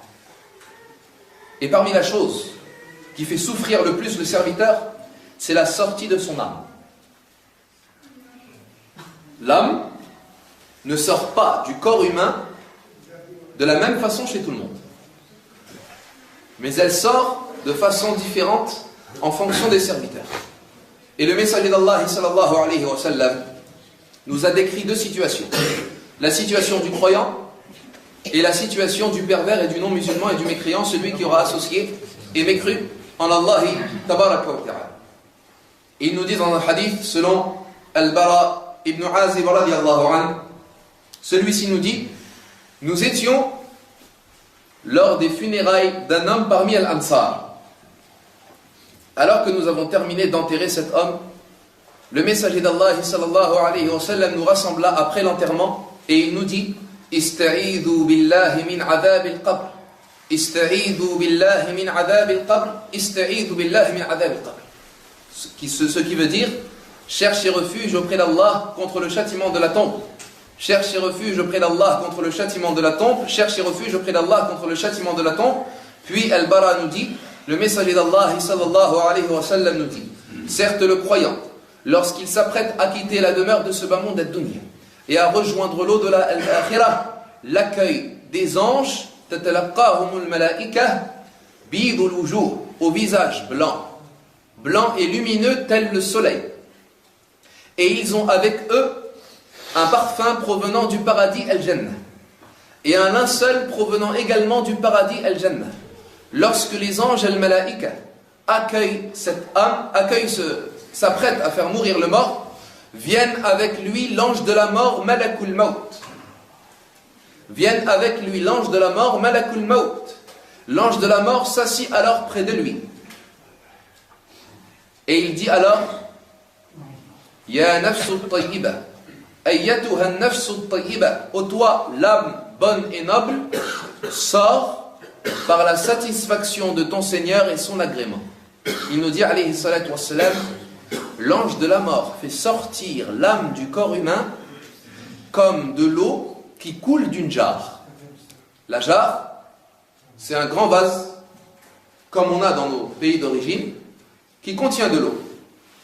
Lorsque ce grand vase, nous faisons verser de l'eau, l'eau coule d'une façon douce, sans difficulté, sans étroitesse. Il dit, alayhi salatu wassalam, l'âme sort du corps telle de l'eau coule d'une jarre, d'une façon douce, sans aucune douleur, sans aucune souffrance. Puis lorsque cette âme sort de cette jarre, puis lorsque cette âme sort de ce corps humain, il dit, alayhi salatu wassalam, l'accueille alors l'ange de la mort qui récupère cette âme. Il ne laisse pas l'âme dans les mains de l'ange de la mort l'instant d'un clin d'œil, mais les anges al-malaïka la récupèrent et l'embaument du parfum du paradis et l'habillent dans ce linceul du paradis, et il l'accompagne alors et il commence à monter dans les cieux as-samawat, et il n'entre dans les cieux et il n'entre dans chaque ciel sans que le gardien des cieux et de chaque ciel lui ouvre les portes, et ils sentent l'odeur de cette âme et ils disent, à qui appartient l'âme de cette personne? Et les anges lui disent, elle appartient à un tel, fils d'un tel. Et ils le nomment du meilleur des noms par lequel il était appelé dans la vie de ce bas monde ad-dunya. Et ils disent, quelle bonne odeur. Et ils font monter cette âme jusqu'à ce qu'elle arrive à Allah tabaraka wa ta'ala. Puis Allah jalla wa ala ordonne à cette âme qu'elle soit retournée à la terre at-turab, afin de retrouver son corps qui a été enterré par sa famille. Et il dit, retournez-le ainsi à cette terre, car c'est d'elle que je les ai créés, et c'est vers elle qu'ils retourneront, et d'elle que je les ressusciterai. Et ainsi l'âme est retournée en douceur au niveau de son corps dans la tombe al-qabr, et à ce moment-là, le mort ouvre les yeux et il se retrouve dans sa tombe. Tel est le sort et la situation du croyant al-mu'min. Celui qui a cru en Allah tabaraka wa ta'ala, celui qui s'est soumis à Allah jalla wa ala, celui qui aura utilisé sa vie de ce bas monde ad-dunya dans l'obéissance et l'adoration d'Allah jalla jalal. Quant à l'adoration, quant à le sort et la situation du mécréant et du pervers al-fajir, comme nous le dit le messager d'Allah sallallahu alayhi wa sallam, quant au mécréant et à l'associateur, lorsqu'il s'apprête à quitter la vie de ce bas monde ad-dunya et à rejoindre la demeure de l'au-delà al-akhirah, l'accueil des anges, malaikatun shidadun ghilad, rudes et durs, au visage noir et obscur. Et avec eux, al-musuh, qui est un habit fait de feu, de flammes de l'enfer nar. Il accueille alors, qui sont les adjoints de l'ange de la mort. Vient alors l'ange de la mort, Malakul Maut, qui s'approche de lui et qui lui dit, Ayyatuha nafsul khabitha, ô toi la mauvaise âme, sors par la colère d'Allah et sa malédiction. Mais l'âme ne veut pas sortir. L'âme du mécréant ne veut pas sortir, car elle sait désormais que lorsqu'elle sortira, elle va être châtiée par Allah. Car elle sait désormais qu'elle n'a pas pratiqué sa religion, qu'elle n'a pas craint Allah Jalla wa ala durant la vie de ce bas monde ad-dunya, qu'elle a oublié son Seigneur Jalla Jalaluh. Elle ne veut pas sortir du corps. Elle refuse d'obéir à l'ange de la mort, Malakul Maut. Et voilà alors que l'âme va essayer de se cacher dans le corps, comme nous disent les savants, al-ulama. Elle se cache dans le corps, mais l'ange de la mort arrache l'âme du corps humain. Il dit, alayhi salatu wassalam, comme on arracherait une broche, c'est-à-dire les brochettes, ces barres de fer avec laquelle on fait cuire de la viande, comme on arracherait une broche d'une pelote de laine mouillée.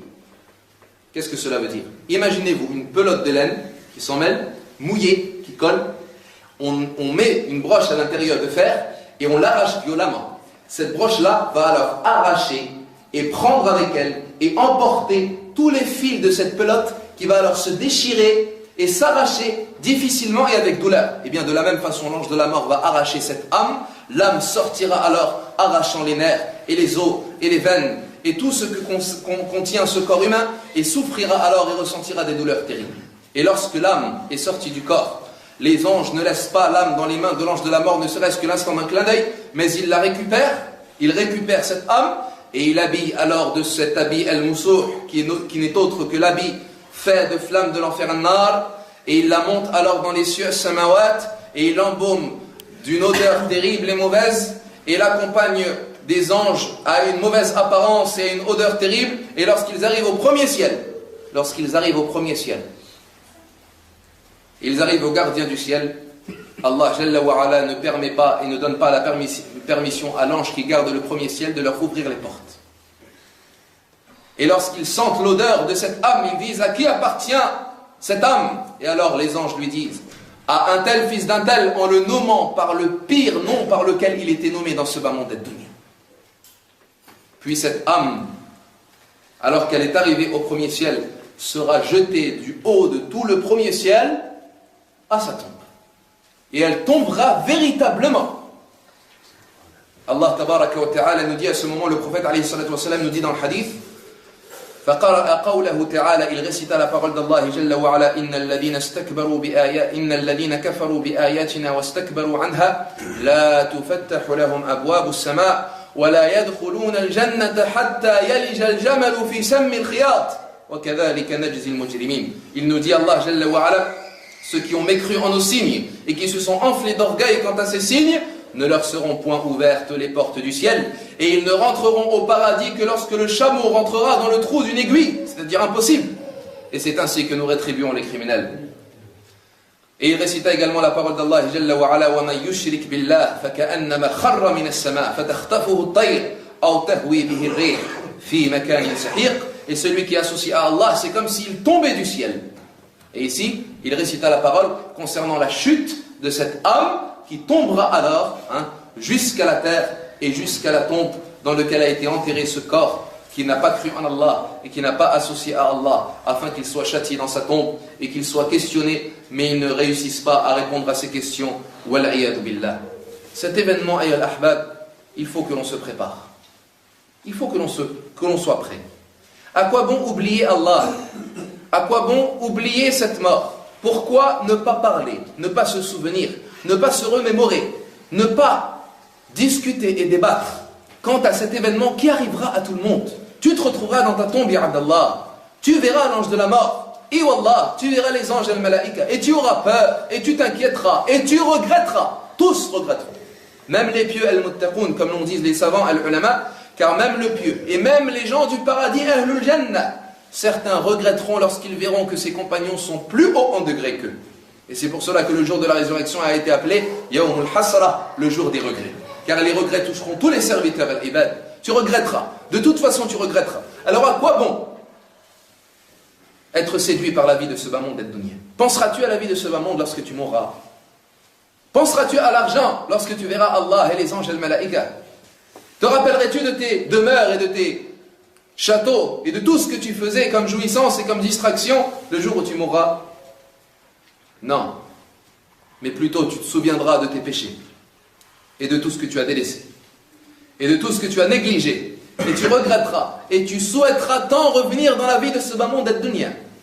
Mais à quoi bon? Penses-tu pouvoir revenir? Impossible. وَلَا يُؤَخِّرَ اللَّهُ نَفْسًا إِذَا جَاءَ أَجَلُهَا وَاللَّهُ خَبِيرٌ بِمَا تَعْمَلُونَ. Allah ne peut pas, Allah a destiné cette mort et il a écrit, lorsqu'elle t'arrive, il ne la retardera jamais. Mais c'est à nous d'être prêts. Nous comparons la vie de ce bas monde ad-dunya à un contrôle ou un examen. Nous sommes dans un examen. La vie de ce bas monde ad-dunya est un examen ayyul ahbab. Mais bifadlillahi azza wa jalla, la différence avec l'examen de ce bas monde, c'est que nous avons le droit de céder les uns les autres. Alors que dans un examen dans ton école ou dans ton université, l'examen est individuel. Nous, de nos jours, dans ce bas monde, on peut céder les uns les autres, se conseiller les uns les autres, se montrer la réponse, s'entraider les uns les autres. Mais c'est un examen ayyuha al-ahbab, et on ne sait pas quand est-ce que notre copie sera relevée. On ne sait pas quand est-ce que la mort arrivera. On ne sait pas quand est-ce que notre livre de bonnes actions sera arrêté et refermé. On ne sait pas. Alors à nous de profiter, ayyuhal ikhwatul kiram, et de nous préparer à la rencontre d'Allah Jalla wa Ala. À nous d'évoquer la mort al-maut. Pourquoi est-ce que l'on ne parle pas de la mort dans nos demeures, en famille, dans nos rencontres, dans nos veillées et nos soirées, entre amis, dans le quartier, avec nos invités, à l'école? Pourquoi est-ce que l'on ne parle pas de la mort? Pourquoi est-ce qu'on ne se rappelle pas de la mort? Wallahi, le prophète alayhi salatu wassalam et les compagnons as-sahaba évoquaient souvent la mort. Et ils ne cessaient de se remémorer de cet événement. Et c'est pour cela que leur cœur était attendri. C'est pour cela qu'ils pleuraient pour Allah. C'est pour cela qu'ils pratiquaient. C'est pour cela qu'ils priaient pour Allah Jalla wa Ala nuit et jour. C'est car ils étaient sans cesse en rappel de cette mort. C'est comme s'ils vivaient et ils s'attendaient toujours à mourir. Omar ibn Khattab radiallahu anhu disait: si on m'informait que tous parmi nous allaient au paradis sauf un, je pourrais être sûr que c'est moi. Et il disait radiallahu anhu: si je voyais mon premier pied entrer dans le paradis al-Jannah, je n'aurais pas encore la certitude que le deuxième rentrerait. Ils avaient peur, radiallahu anhum, alors que c'était eux, Omar, Abu Bakr, Uthman, qui étaient parmi les annoncés du paradis al-Mubashiroun bil Jannah. Mais ils avaient peur d'Allah Jalla wa Ala. Et nous n'avons pas peur d'Allah. Nous ne craignons pas Allah Jalla wa Ala comme il le faut. Nous n'accordons pas à Allah la véritable valeur. C'est pour cela qu'Allah nous dit dans Sourate Nuh: Ma lakum la tarjouna lillahi waqar. Pourquoi est-ce que vous n'accordez pas à Allah la véritable valeur? Allah nous dit Jalla wa Ala dans Sourate Al-Hajj: Ya ayyuhan nas, duriba mathalun, fastami'u lahu. Oh vous les gens, vous a été proposé un exemple, écoutez-le. Inna alladhina tad'una min dunillah la yakhluqu dhubaban walaw ijtama'u lahu. Tout ce que vous adorez en dehors d'Allah, les statues, les divinités, les hommes, les idoles, la yakhluqu dhubaban walaw ijtama'u lahu. Ils ne sont même pas capables de créer une mouche, même s'ils se rassemblent tous pour la créer. Tous ces gens-là, les scientifiques, les médecins, les chercheurs, les techniciens, les mécaniciens, les intellectuels, les philosophes, les politiques, tous, les gouverneurs avec leur économie et leur argent et leur pensée et leur intelligence et leur science et leur pouvoir et leur capacité, s'ils se rassemblaient tous, hommes et djinns, se réunissaient pour un seul projet, créer une mouche, ils ne seraient pas capables. Puis il dit Jalla wa Ala: wa iyaslabuhum ad-dhubabu shay'an la yastanqidhuhu min. Et si la mouche venait à s'emparer d'une chose qu'il possédait, si la mouche venait ou l'insecte venait à prendre une miette de ta nourriture ou bien une goutte de ton parfum, il ne serait même pas capable de le récupérer.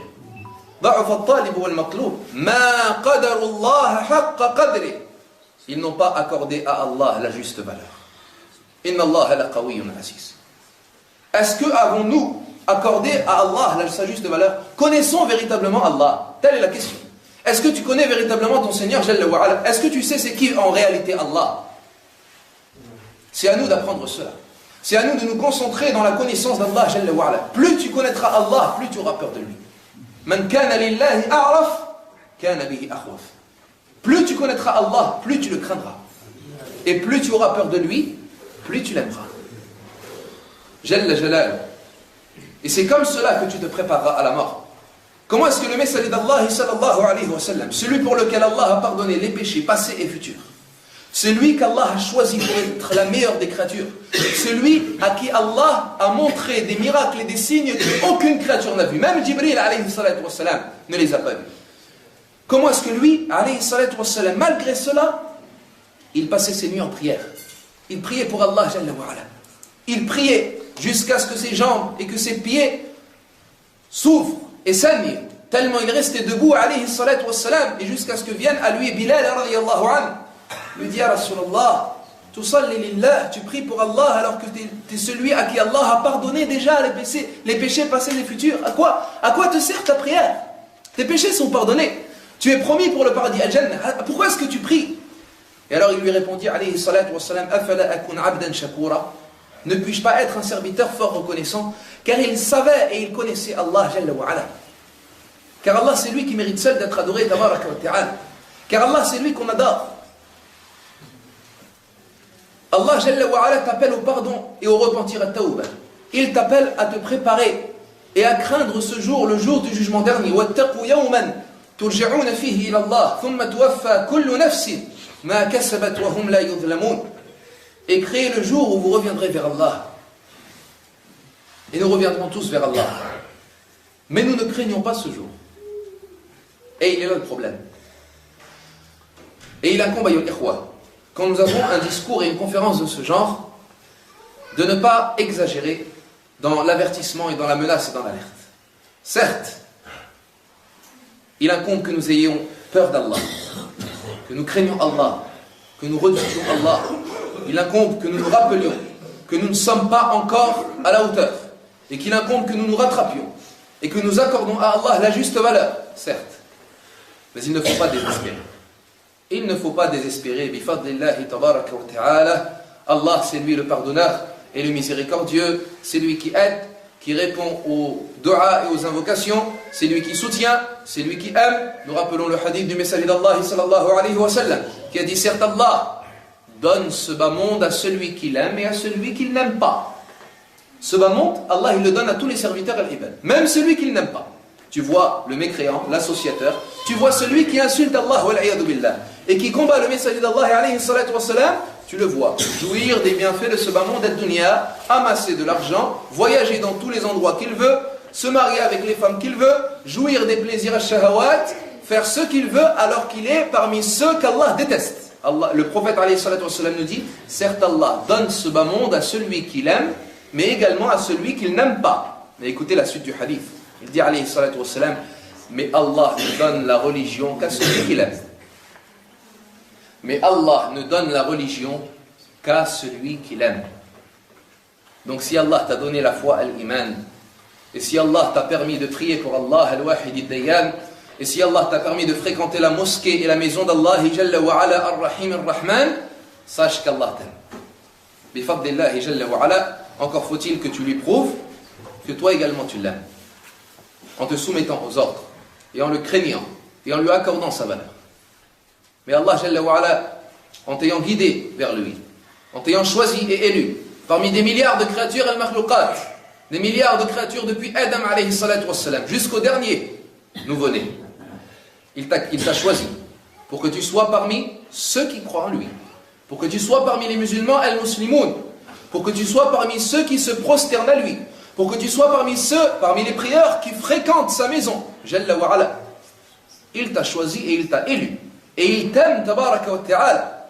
Encore faut-il lui montrer également toi que tu l'aimes et que tu es reconnaissant envers cela. Remercie Allah de t'avoir choisi, de t'avoir guidé.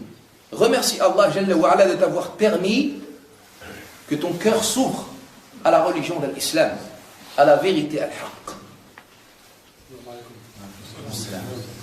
Donc, ayyuha al-ikhwatul kiram, certes, nous n'avons pas accordé à Allah la juste valeur, mais certes, notre Seigneur est pardonneur et miséricordieux. Lorsque tu commets un péché, lorsque tu désobéis à Allah, ne te décourage pas, ne te démotive pas, mais relève-toi. À chaque péché que tu commets, à chaque grand péché que tu commets, relève-toi. Et dis-toi, alhamdulillah, Allah va me pardonner, je me repens à lui. Astaghfirullah wa atubu ilayh. Et c'est reparti, bi'idnillahi azza wa jalla. De toute façon, tu n'as pas le choix. Tu commets un grand péché. Qu'est-ce que tu veux faire à part te repentir? Retomber dans le grand péché, abandonner ta religion, tu auras l'enfer an-nar. Tu n'as pas le choix, ya Abdallah.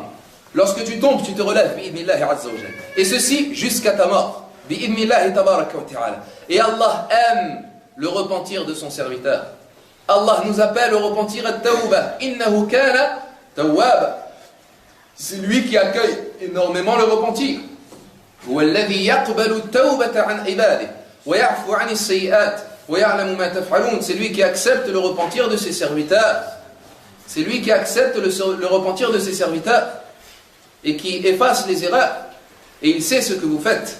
Ainsi, ayyuhal ikhwatul kiram, Allah tabaraka wa ta'ala veut que nous nous repentons à lui et veut que nous revenons à lui. Et ceci est normal que nous commettions des péchés. Mais il veut juste que nous implorions son pardon. Ne pense pas que tu peux être un ange. Et Allah ne veut pas que tu sois un ange. Allah ne t'a pas créé en tant que hanche, il t'a créé en tant qu'être humain. Et l'être humain, il commet des péchés. Le messager d'Allah alayhi salatu wassalam a dit Kullu bani adam khatta wa khayr al-khatta'in wa khayr al-khatta'in at-tawwabun. Tous les fils de Adam, tous les humains font des péchés. Mais les meilleurs de ceux qui font des péchés sont ceux qui se repentent. Qu'est-ce que cela veut dire? Cela ne veut pas dire que tu as le droit de pécher. Cela ne veut pas dire que l'on te permet et l'on t'autorise de désobéir à Allah. Non. Cela veut dire que lorsque tu commets un péché, cela peut arriver, mais qu'est-ce que tu dois faire pour être le meilleur des fils de Adam? Tu dois te repentir à Allah Jalla wa Ala.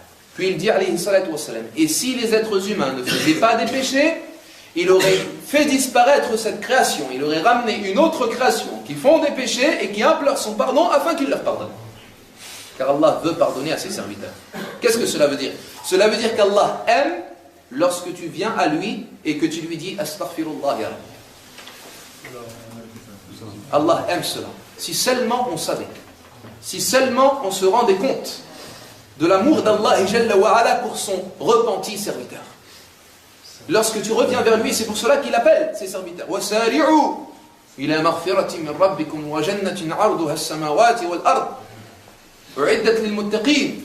Et précipitez-vous vers le pardon de votre Seigneur et un paradis aussi vaste que les cieux et la terre, destiné aux pieux. Qui sont ces pieux? الَّذِينَ يُنْفِقُونَ فِي السَّرَّاءِ وَالضَّرَّاءِ الَّذِينَ يُنْفِقُونَ فِي السَّرَّاءِ وَالضَّرَّاءِ وَالْكَاظِمِينَ الْغَيْظَ وَالْعَافِينَ عَنِ النَّاسِ وَاللَّهُ يُحِبُّ الْمُحْسِنِينَ. Ceux qui dépensent dans l'aisance et dans la misère. Et ceux qui dominent leur rage et qui pardonnent et épargnent aux gens, Allah aime les bienfaisants. Et qu'est-ce qu'il dit en ce qui concerne également les pieux qui entreront au paradis?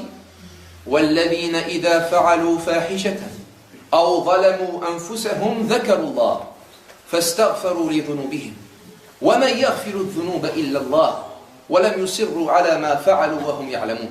Et ce sont ceux qui, lorsqu'ils ont commis une turpitude, ici il parle des pieux, ici il parle des gens du paradis, Ahlul Jannah, ceux à qui Allah a destiné le paradis aussi vaste que les cieux et la terre, ce sont ceux qui, lorsqu'ils ont commis un grand péché ou une turpitude, ou bien qu'ils se sont fait du tort à eux-mêmes, ils se sont souvenus d'Allah, et ils ont imploré le pardon d'Allah pour eux. Et qui est-ce qui pardonne les péchés en dehors d'Allah? Et ils n'ont pas persisté dans ce qu'ils commettaient alors qu'ils savaient. Et Allah nous dit également وَسَابِقُوا إِلَى مَغْفِرَةٍ مِّن رَبِّكُمْ وَجَنَّةٍ عَرْضُهَا كَعَرْضِ السَّمَاءِ وَالْأَرْضِ أُعِدَّتْ لِلَّذِينَ آمَنُوا. Et précipitez-vous au pardon de votre Seigneur et à un paradis aussi vaste que les cieux et la terre, réservé et destiné à ceux qui ont cru. وَأَنِيبُوا إِلَى رَبِّكُمْ وَأَسْلِمُوا لَهُ مِنْ قَبْلِ أَنْ يَأْتِيَكُمُ الْعَذَابُ بَغْتَةً وَأَنْتُمْ لَا تَشْعُرُونَ. Et revenez à votre Seigneur et soumettez-vous à lui, avant que ne vous arrive le châtiment soudainement, sans que vous ne vous en rendiez compte.